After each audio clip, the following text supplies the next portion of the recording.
David Bowie, nome artístico de David Robert Jones, Londres, 8 de janeiro de 1947, Nova York, 10 de janeiro de 2016. Foi um cantor, compositor, ator e produtor musical britânico. Por vezes referido como camaleão do rock pela capacidade de sempre renovar sua imagem, tem sido uma importante figura na música popular há 5 décadas e é considerado um dos músicos populares mais inovadores e ainda influentes de todos os tempos, sobretudo por seu trabalho nas décadas de 1970 e 1980, além de ser distinguido por um vocal característico e pela profundidade intelectual de sua obra. Embora desde cedo tenha gravado o álbum David Bowie e diversas canções, Bowie só chamou a atenção do público em 1969, quando a canção Space Oddity alcançou o 5º lugar no UK Singles Chart. Após um período de 3 anos de experimentação, que incluem a realização de 2 significativos e influentes álbuns,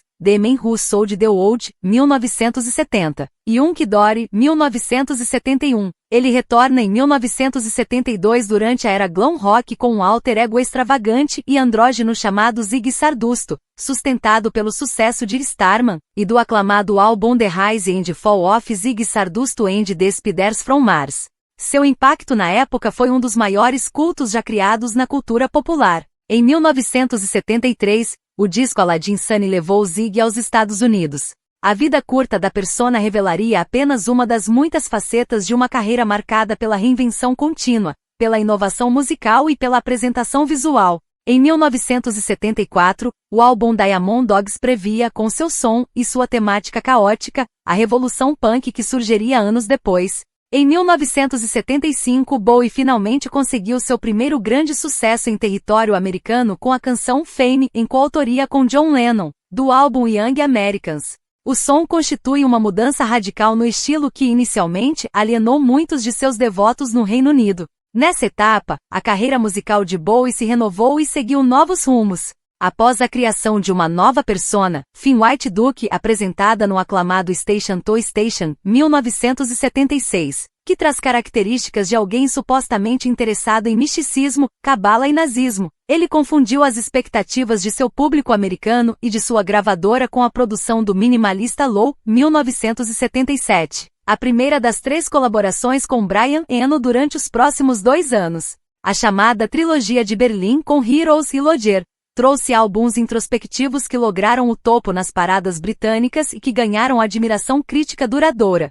Seguindo o sucesso comercial irregular no final dos anos 70, a canção Ashes to Ashes, do álbum de 1980 Scary Monsters, and Super Creeps, alcançou o 1º lugar no Reino Unido e lançou bases para um novo movimento chamado New Romanticism. No ano seguinte, junto à banda Queen, escreveu e cantou a canção Under Pressure, e em seguida atingiu novo pico comercial com o álbum Let's Dance, 1983, que rendeu sucessos com a canção homônima e o fez cativar nova audiência. Ao longo dos anos 1990 e 2000, Bowie continuou a experimentar novos estilos musicais, incluindo os gêneros industrial, drum and bass, e adult e contemporâneo. Seu último álbum de inéditas foi por muito tempo Reality, uma mistura de melancolia e humor, suportado pela Reality Tour de 2003 a 2004. Após um período de quase 10 anos em hiato, divulga The Next Day em 2013 e recebe boas avaliações da crítica e público. Após comemorar 50 anos de carreira com a coletânea Nothing Has Changed em 2014, o cantor produziu seu último trabalho ainda vivo, o álbum Black Star, 2016. A influência de David Bowie é única musical e socialmente. Como escreveu o biógrafo David Buckley, ele penetrou e modificou mais vidas do que qualquer outra figura comparável. De fato, grande é sua influência no mundo da música entre artistas e bandas mais antigas e a nova geração. Ver influência e, além de ter auxiliado movimentos como a libertação gay e a recriação de uma nova juventude independente, introduziu novos modos de se vestir na cena musical e tem uma carreira prestigiada no cinema. Em 2002 ficou em 29º lugar na lista popular 100 Greatest Britons e já vendeu mais de 136 milhões de álbuns ao longo de sua carreira. Foi premiado no Reino Unido com 9 certificações de álbum de platina, 11 de ouro e 8 de prata, e nos Estados Unidos 5 de platina e 7 de ouro. Em 2004, a Rolling Stone colocou-o na 39ª posição em sua lista dos 100 maiores artistas do rock de todos os tempos, e em 23º lugar na lista dos melhores cantores de todos os tempos. David Bowie nasceu como David Robert Jones em Bristol, Londres, em 8 de janeiro de 1947. Sua mãe, Margaret Mary Pegg, era descendente de irlandeses e trabalhava como arrumadeira de cinema, enquanto seu pai, Ivolde Stanton John Jones, era oficial de promoções da Barnardos. A família vivia no número 40 da Stansfield Road, próximo da fronteira das zonas londrinas do sul de Bristol e Sockville. Um vizinho lembrou que Londres na década de 40 era o pior lugar possível, e o pior lugar possível para uma criança nascer. Bowie frequentou a Sockville Infants School até seus 6 anos de idade, adquirindo reputação de garoto com talento para cantar e principalmente gritar. Mudando-se em 1953 para um subúrbio próximo, em Bromley, a família o enviou a Burn Ash Junior School. Sua voz foi considerada adequada no coral da escola, onde ele demonstrou uma capacidade musical acima da média. Aos 9 anos de idade foi introduzido ao método educativo de escutar sons e dançar, e sua dança agradou os professores, que a achavam vividamente artística, e sua postura surpreendente para uma criança.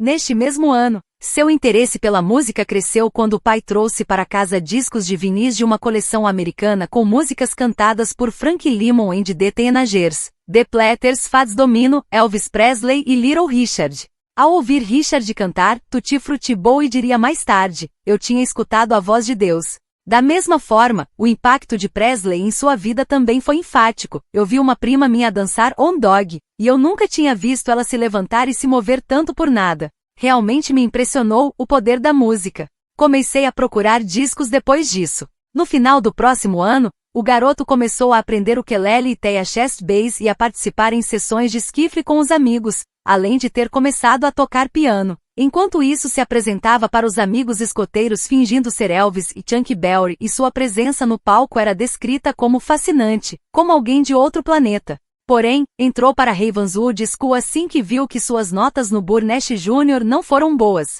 Era uma escola técnica incomum, como escreve o biógrafo Christopher Sandford.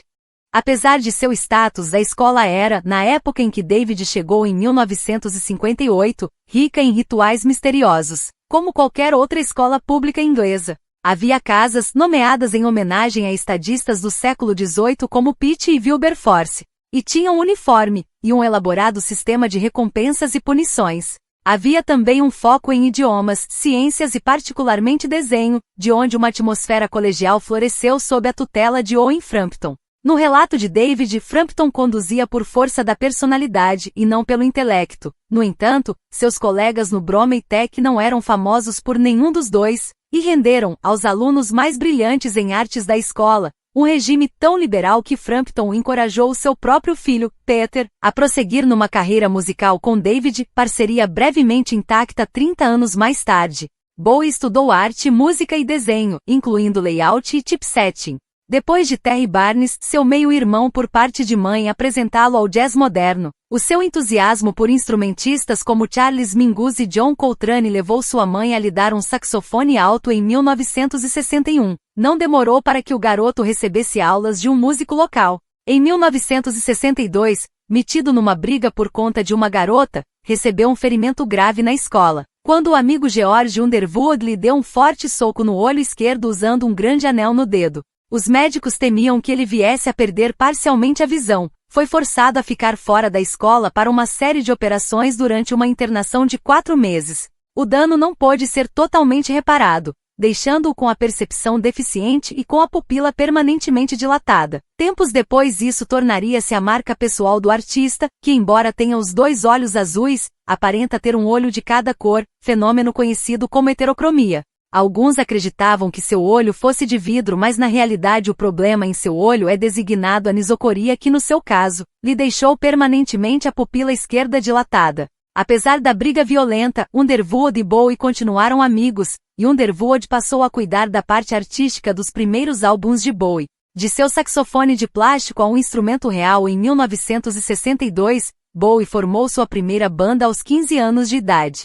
Os Conrads tocavam guitarra baseada no rock and roll em reuniões de jovens e em casamentos, e tinham uma formação que variava entre 4 e 8 membros, entre eles Underwood. Ao deixar a escola técnica no ano seguinte, Bowie informou a seus pais o seu sonho de tornar-se uma estrela do rock. Não demorou então para sua mãe o arranjar um emprego como companheiro de eletricista. Frustrado pelas limitadas aspirações que seus colegas de banda tinham, Bowie deixou a Conrads e formou outra banda, os King Bass. Escreveu uma carta a um empresário inglês bem-sucedido chamado John Bloom, que trabalhava com máquinas de lavar, convidando-o a fazer por nós o que Brian Epstein fez pelos Beatles, e fazer mais 1 milhão. Bloom não respondeu à oferta, mas encaminhou o convite a Leslie Kohn, parceiro de Dick James, que contratou Bowie, fazendo dessa a primeira gestão pessoal do artista. Leslie Kohn logo começou a promover o trabalho de David Bowie.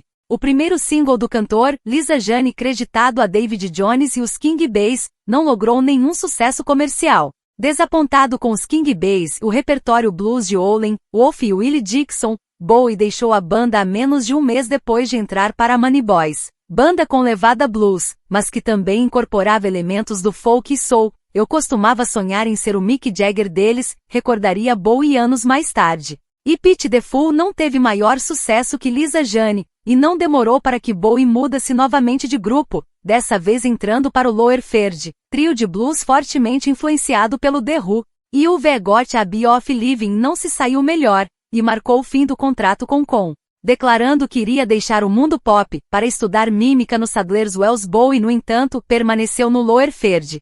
Seu novo empresário, Ralph Orton, seria uma figura importante em sua transição para artista solo mais tarde, e também o apoiou quando David mudou-se para outro grupo, o Buzz, cuja canção Don't If You Say foi um verdadeiro fracasso. Enquanto era contratado por Buzz, Bowie entrou em 1967 para Riot Squad. As gravações desse novo grupo, que incluíam músicas escritas por Bowie e covers do Velvet Underground, não foram nunca lançadas.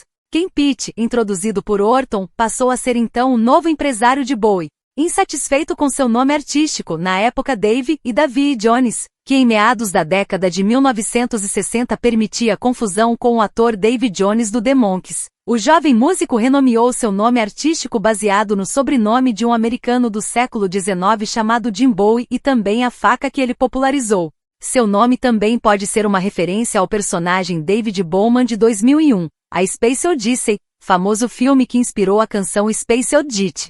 Seu single The Logging Gnome, lançado em abril de 1967, utilizava os vocais acelerados a estilo do The Chipmunk, mas não logrou sucesso comercial.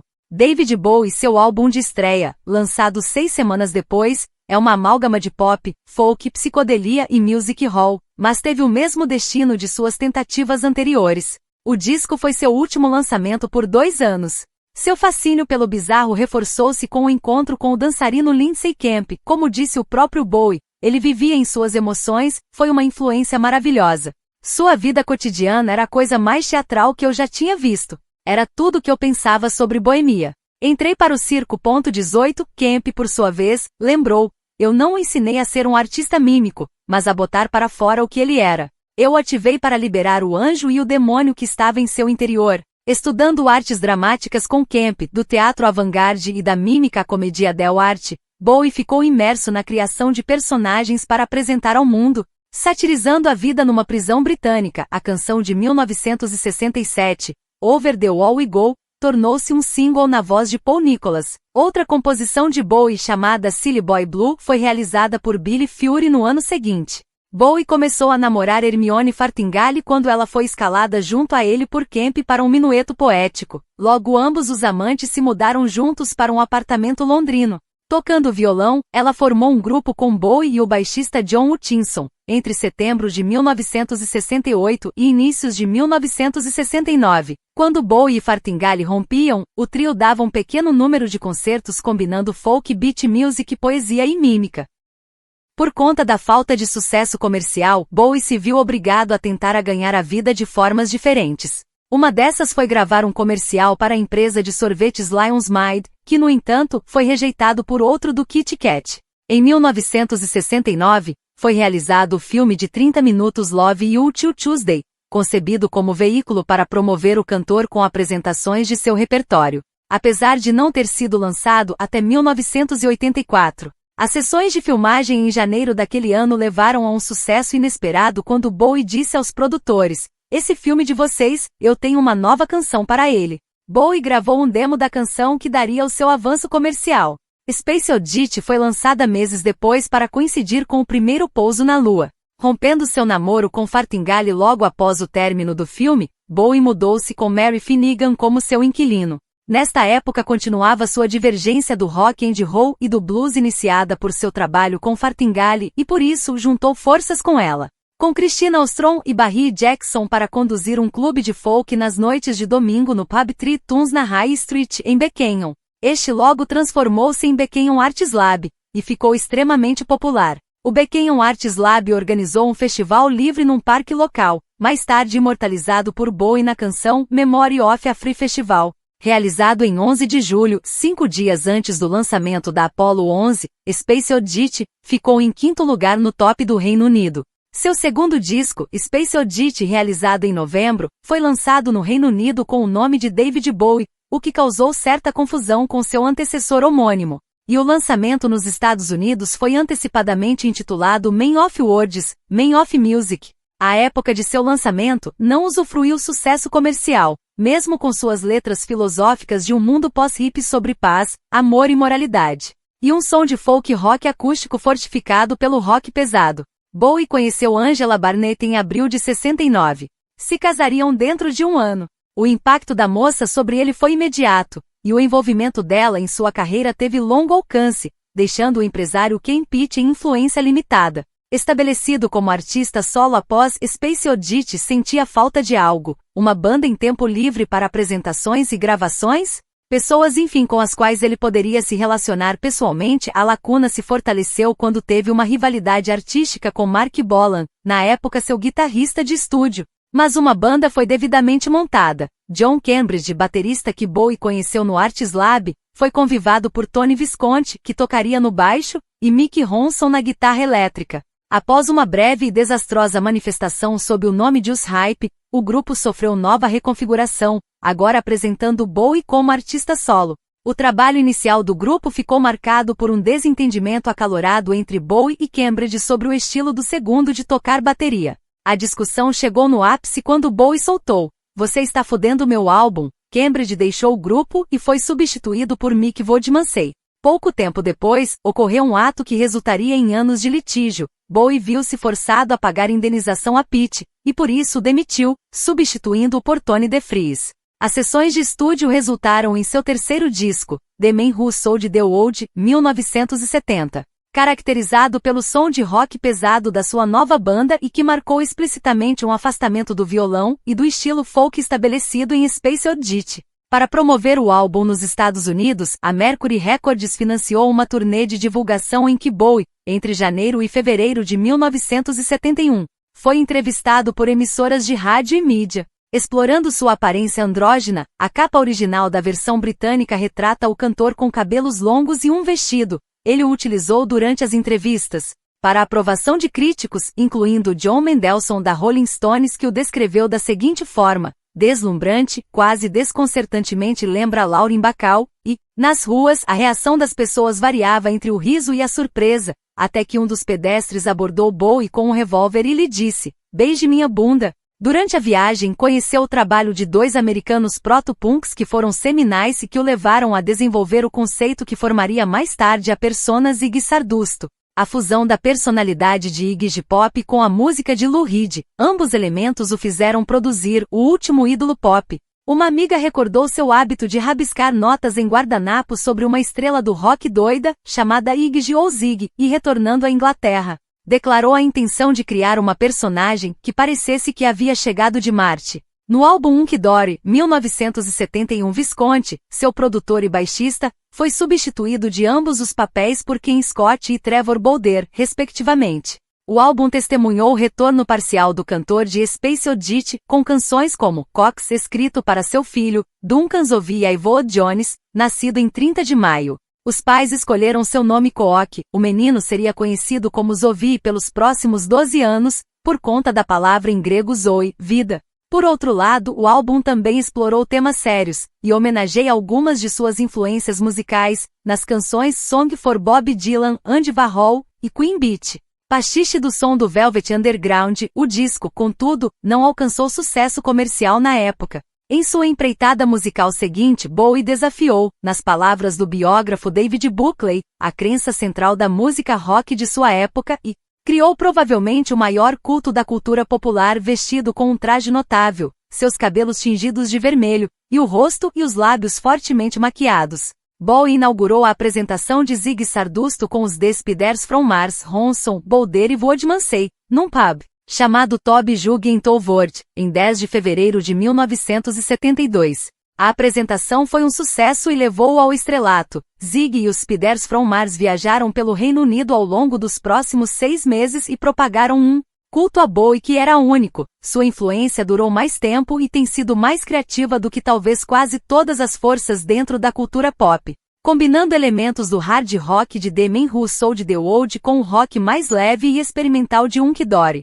O disco The Rise and Fall of Ziggy Stardust and the Spiders from Mars, 1972, foi lançado em junho. Starman, divulgada como canção principal do álbum, fez com que o Reino Unido focasse todos seus olhos em Bowie. Ambos o single e o LP atingiram o topo rapidamente após sua performance da canção ser apresentada em julho no Top of the Pops. O álbum, que permaneceria nas paradas por 2 anos, logo se juntou ao Hunky Dory, que agora fazia 6 meses de idade. Ao mesmo tempo, as canções John, I'm Only Dancing e All the Young Dudes, escrita e produzida para Mott The Hoople, tornaram-se sucesso em seu país de origem. A Ziggy Stardust Tour continuou pelos Estados Unidos. Bowie contribuiu com back vocals no álbum solo Transformer, 1972, de Lou Reed, coproduzindo o disco com Ronson.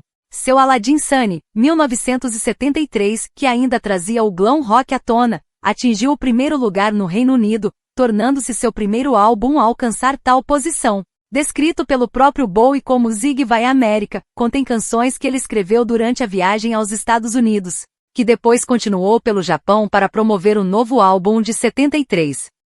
Aladdin Sane foi o primeiro álbum de Bowie realizado quando ele já era, de certa forma, conhecido como pop star, e trouxe outros sucessos como The Jean Genie, Drive-In Saturday e Let's Spend the Night Together, cover dos Rolling Stones. Seu amor em atuar o fez emergir em personagens criados para suas músicas. Fora dos palcos sou um robô. No palco eu adquiro emoção. Provavelmente por isso que prefiro vestir-me como Ziggy do que como David. Porém, com a satisfação vieram graves dificuldades pessoais. Atuando como a mesma pessoa por um longo período, tornou-se impossível separar Ziggy Stardust, e mais tarde, o Finn White Duke, de sua própria pessoa nos bastidores. Ziggy, Bowie disse certa vez, não me deixava sozinho durante anos. Foi quando tudo começou a azedar. Minha própria personalidade como um todo havia sido afetada. Tornou-se muito perigoso. Eu realmente tinha dúvidas sobre minha própria sanidade. Suas apresentações tardias como Ziggy, que incluíam canções do disco Ziggy Stardust bem como do Aladdin Sane, eram ultra-teatrais, muitas vezes utilizando elementos da mímica aprendida anos antes com Lindsay Kemp, e cheias de momentos chocantes, em cenas nas quais Bowie simulava um sexo oral na guitarra elétrica de Ronson. Bowie viajou e deu conferências de imprensa como Ziggy antes de uma abrupta e dramática aposentadoria dos palcos no Hammersmith Odeon, Londres, em 3 de julho de 1973. Foram realizadas filmagens desse evento final e histórico, e lançadas em 1983 como Ziggy Stardust and the Spiders from Mars, dirigido por D.A. Pennebaker. Depois de romper a união bem-sucedida com os Spiders from Mars, Bowie tentou deixar Ziggy para trás. Seu catálogo anterior aos sucessos de 1972 estavam sendo cada vez mais requisitados. The Man Who Sold the World foi relançado em 1972 junto com Space Oddity. Life on Mars, de Hunky Dory, é lançado em junho de 1973 e chegou à 3ª posição na UK Singles Chart. Em setembro, The Logging Gnome, gravado originalmente em 1967, atingiria a 4ª posição. Pinho PS, coleção de covers de suas canções favoritas da década de 1960, foi lançado em outubro de 73, e trouxe o hit Sorro, que alcançou a 1ª posição, dando a Bowie o crédito de artista mais vendido no Reino Unido em 1973. Também cresceram a vendagem de seus álbuns anteriores que chegaram juntos à 6ª posição no UK Chart. Bowie mudou-se para os Estados Unidos em 1974, hospedando-se em Nova York antes de se estabelecer em Los Angeles. Diamond Dogs, 1974, álbum que o encontrou dividido entre o soul e o funk, derivou-se de duas ideias distintas. Um musical baseado num futuro selvagem e sediado numa cidade pós-apocalíptica e a tarefa de musicar o livro 1984 de George Orwell. O disco alcançou a 1ª posição no Reino Unido e a 5ª nos Estados Unidos, gerando sucessos Rebel Rebel e Diamond Dogs. Para promovê-lo, Bowie lançou a Diamond Dogs Tour, visitando cidades da América do Norte entre junho e dezembro de 1974. Com coreografias de Tony Basil e ricamente produzido com elementos teatrais e efeitos especiais, a produção de alto orçamento foi filmada por Alan Yantob. O resultado dessas imagens foi o documentário Crack Hector, apresentando um Bowie pálido e magérrimo. De fato, a turnê coincidiu com a queda do cantor em usar constantes doses de cocaína, que o afetou com debilidades físicas graves, paranoias e problemas emocionais. Mais tarde, Bowie comentaria que seu primeiro álbum ao vivo, David Live, David ao vivo, 1974, deveria se chamar David Bowie está vivo e bem e vivendo apenas na teoria. David Live, no entanto, solidificou seu status de superstar e alcançou a 2ª posição no Reino Unido e a 8ª nos Estados Unidos. Depois de uma curta pausa em Filadélfia, onde Bowie também gravou novo material, a turnê recomeçou com uma nova ênfase na música soul. O fruto dessas sessões de gravação na Filadélfia foi o disco Young Americans, 1975. O biógrafo Christopher Sanford comenta: ao longo dos anos, a maioria dos roqueiros britânicos tentaram, de uma forma ou de outra, tornar-se negros por extensão. Poucos tinham se sucedido tão bem como Bowie. A levada do álbum, que o cantor chamou de Plastic Soul, constituía uma mudança radical no estilo que inicialmente alienou muitos de seus devotos do Reino Unido. 48, Young Americans trouxe a primeira canção de Bowie a atingir a 1ª posição nos Estados Unidos, Fame, coescrita com John Lennon, que também contribuiu com backing vocals, e Carlos Alomar. Distinguindo-se como um dos primeiros artistas brancos a aparecer no programa de variedades americano Soul Train, Bowie cantou Fame e Golden Years, seu single de outubro. 49, o disco foi um sucesso comercial nos Estados Unidos e no Reino Unido, e aproveitando tal prestígio, as gravadoras relançaram Space Oddity, de 1969, que então veio a ser a primeira canção do artista a atingir a 1ª posição no Reino Unido, meses depois de Fame alcançar o mesmo nos Estados Unidos. Embora seu estrelato nessa época estivesse melhor estabelecido, Bowie só existia essencialmente quando podia mudar e surpreender, mesmo com as vendas estabelecidas de suas gravações. Na época, mais de 1 milhão de cópias só do álbum Ziggy Sardusto. Em 1975, ecoando o desentendimento amargo que teve com Pete 15 anos antes, Bowie demitiu seu novo empresário. No auge do conflito que se seguiu em meses de duração na justiça, assistiu, como descreve o biógrafo Christopher Sanford, milhões de dólares de seus ganhos futuros serem entregues a DeFreeze em termos excepcionalmente generosos, e então, trancafiou-se na West 20 TH Street, onde por uma semana seus gritos podiam ser ouvidos através da porta do sótão trancado. Michael Lipman, seu advogado durante as negociações, tornou-se também seu mais novo empresário. Lipman, por sua vez, receberia uma compensação significativa depois de também ser demitido por Bowie no ano seguinte. Station to Station, 1976, apresentava uma nova persona, o Finn White Duke do título principal. Visualmente, era uma extensão de Thomas Jerome Newton, o extraterrestre que ele retratou no filme The Man Who Fell Earth do mesmo ano. Desenvolvendo o funk e o soul de Young Americans, este novo disco também prefigurava o krautrock e sintetizava a música dos seus próximos lançamentos. Trazia um Bowie interessado em misticismo e na cabala. Sua toxicodependência tornou-se pública quando Bowie foi entrevistado por Russell Hart no programa London Weekend Television, numa antecipação da turnê do álbum. Pouco antes da entrevista propagada via satélite começar, era anunciada a morte do ditador espanhol General Franco. Pediram para que Bowie abandonasse a reserva do satélite a fim de que permitisse que o governo espanhol transmitisse notícias sobre o ocorrido. Recusou-se a fazê-lo e sua entrevista continuou. Na conversa em que se seguiu, conforme descrito pelo biógrafo David Buckley, o cantor não deu nenhum sentido àquela que foi uma entrevista bastante extensa. Bowie parecia completamente desconexo e mal conseguia pronunciar uma frase coerente. Sua sanidade tornou-se distorcida pela cocaína e ele sofreu overdoses durante todo o ano, além de emagrecer fisicamente de maneira alarmante.